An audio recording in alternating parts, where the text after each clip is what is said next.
everyone to very grand family of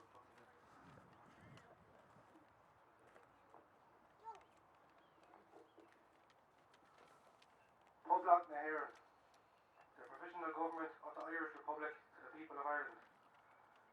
Irish men and Irish women, in the name of God and of the dead generations from which she receives her old tradition of nationhood, Ireland, through us, summons her children to her flag and strikes for her freedom. Having organised and trained her manhood through her secret revolutionary organisation, the Irish Republican Brotherhood, and through her open military organisations, the Irish Volunteers and the Irish Citizen Army, having patiently perfected her discipline, having resolutely waited for the right moment to reveal itself, she now seizes that moment, and supported by her exiled children in America and by gallant allies in Europe, but relying in the first on her own strength, she strikes in full confidence of victory. We hereby proclaim the Irish Republic as a sovereign independent state, and we pledge our lives and its exaltation among the nations. The Irish Republic is entitled to and hereby claims the allegiance of every Irishman and Irish woman. The Republic guarantees religious and civil liberty, equal rights and equal opportunities to all its citizens, and declares its resolve to pursue the happiness and prosperity of the whole nation and all of its parts, cherishing all the children of the nation equally and oblivious of the differences carefully fostered by an alien government which has divided the minority from the majority. Signed on behalf of the Provisional Government, Thomas J. Clark, Sean McDermott, Thomas McDonough, B. H. Pearce, Damien Kent, James Conley and Joseph Plunkett.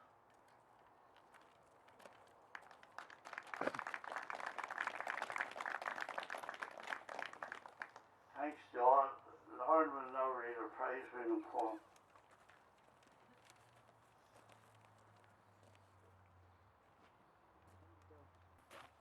When those 7 men fought for our nation, it gave Ireland a change, a transformation. Conley, Pearce, Kent and Clark, they signed their names, they left their mark. There was Plunkett, McDermott and McDonough too. They helped shape Ireland into something brand new. They battled hard for 6 long days. The aftermath, I tell you, were no sunshine rays. The 7 men were brought to Kilmainham jail as the Easter Rising ended, but no, it wasn't to fail. And now, a century later, we celebrate the lives of those 7 young men who were brave enough to rise.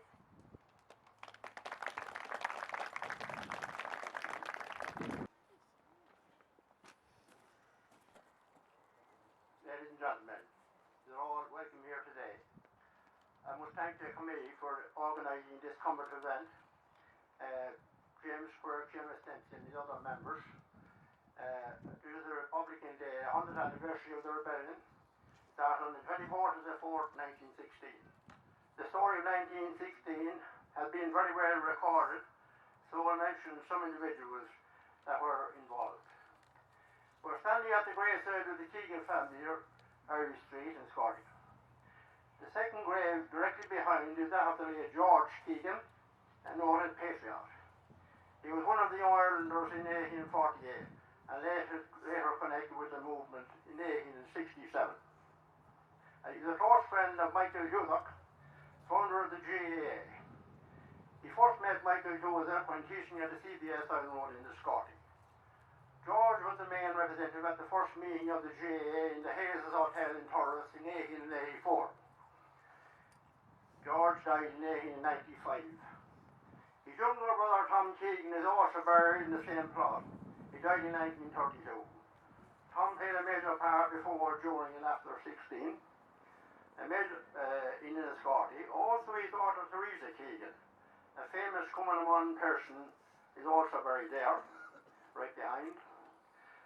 Now we're standing at the grave of Pat Keegan. This grave here is where their family is buried. Pat was a famous revolutionary in 1916. It is a name well recognised in County Wexford and across the country. Pat played a very major part before, during and after 16. Pat Keegan, while living in Brooklyn, New York, about 19 and 20, loaded the guns destined for Ireland in New York Harbour. He was sent on the instructions of Mick Collins. Pat had been living in Brooklyn at that stage. Now, also here is Pat. I can vividly remember Pat's funeral, very small at the time. My brother led the cortege from the cathedral. It was at 3 o'clock in the evening, Easter Sunday, 1953. Pat's son, of course, is Pat's son George Keegan, who was tragically killed in Edinburgh in 1957. His grave, George is buried here. He was just 29 years old at the time. Although we have to the right here Seamus Rafter, one of the leaders of the 1916 rising in Enniscorthy. We are commemorating here today with pride. We're also Seamus's wife, Greta Comfort. He's buried in the same grave. She married Seamus died sometime after that. We are today with pride with brave men and women who turned out in years of 1916, many of whom are buried in various parts in the cemetery. We can be proud in a good way how the rising was organised and carried out in Enniscorthy with dignity and respect. When it is considered that over 600 people entered the town near the end of the week, with no looting or disorder of any kind, it's just amazing how it could have happened. Unlike other parts of the country, places like Clonmel, Limerick and Louth and other places, when the countermanding order by Owen MacNeil put them off, and Cork City, where the Irish volunteers were surrounded by the military, as the police had advanced knowledge of the Cork Brigade to rise in arms in Easter week. A ring was drawn around the city, and they were hemmed in, and the volunteers had to then surrender. In contrast to that, by careful planning and the loyalty of the Enniscorthy Battalion, Enniscorthy volunteers avoided that situation. Unlike other counties, if that had happened today, we would not be commemorating a rebellion, but an attempt at a rebellion. There's only other places. The reason for the rising was to uplift the country out of despair and from where it had descended. Wexford upheld a very proud rebel tradition in 1916 and took Enniscorthy town as an outpost, and the aim was to prevent British troops that were expected to land at Rosslare from reaching Dublin. As it turned out, the British didn't come from Rosslare to Dublin. One young man whose remains are not here in the cemetery, he was laid to rest in the grounds of St. Aidan's Cathedral. We had a commemoration there this morning. Thomas Stokes, Cathedral Street. Thomas, the son of P.J. Stokes, a veteran Republican. Thomas Stokes, Cathedral Street. His memory should not be forgotten. He's recorded that Thomas Stokes is a fine type of Irishman. He had all the qualities of a true son of Ireland. His desire to free his native land may well have caused his early death at 24 years of age. Thomas was a true patriot. He rallied to the cause and joined the volunteers at its inception in 1913 when he was just 20 years old, and became a member of the famous A Company, Rafters. He never neglected his drill practice or sessions and training.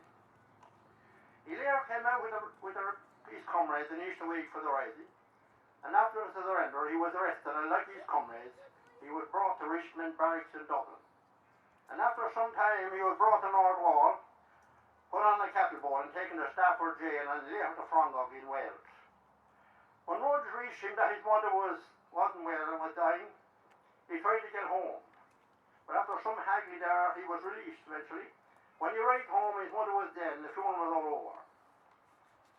His enemies weren't finished with him yet. However, he was arrested after a couple of days and brought back to Richmond in Dublin, Richmond Barracks, and then to Luxford in England, and finally to Frongog. Later he was brought to Wandsworth and paraded before a mock committee in London. They could not break his spirit, and he became more determined than ever to free his native land. Thomas was released on Christmas with the rest of the prisoners and arrived back in Enniscorthy. His health deteriorated rapidly, and all the medical skills and nursing were to no avail.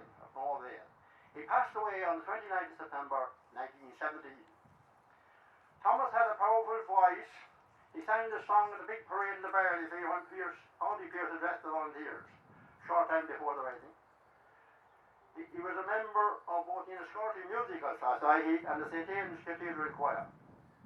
His sister Marion Stokes was one of the ladies who helped to raise the tricolor over the Athenaeum on the morning 27th of April, the start of the rising. His brother, Patrick Stokes, was a bugler for the volunteers in Easter week. and he was aide-de-camp to Seamus Rafter that week during the Rising. Thomas Stokes, he laid to rest in the grounds of St. Aidan's Cathedral, and his grave needs some remedial work with some durable materials on the surface. A memorial to his memory should be erected at the head of his grave. Maybe next year, the 100th anniversary of his death, would be the appropriate time to carry out that work. For the young men that fell, like Thomas Ashe, Thomas Wafer, and Thomas Stokes, and among others, for the form. They shall not all grow as we grow old. Time shall not weary them, nor the years condemn. When they go down as the sun, and in the morning we shall remember them. Thank you.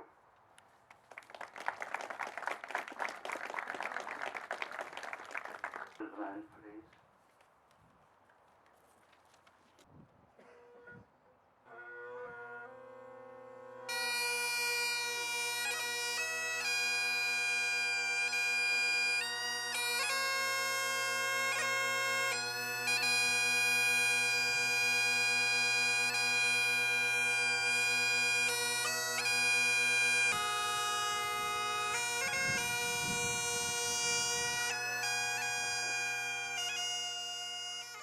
When apples still grow in November,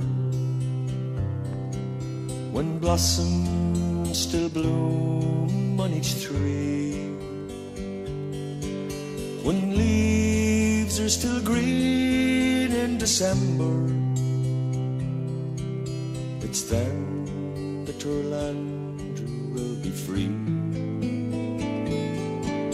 I wander her hills and valleys, and still through my sorrow I see a land that has never known freedom. Only her rivers run free. I drink to the death of her manhood, those men who would rather have died than to live in the cold chains of bondage, to bring back their rights were denied. Where are you now when we need you? What burns where the flame used to be? Are you gone like the snows of last winter, with only our rivers run free? How sweet is life, but we're crying. How mellow the wine that we're dry. How fragrant the rose, but it's dying. How gentle the wind, but it sighs. What good is in youth when it's aging? What joy is in eyes that can see, when there's sorrow in sunshine and flowers?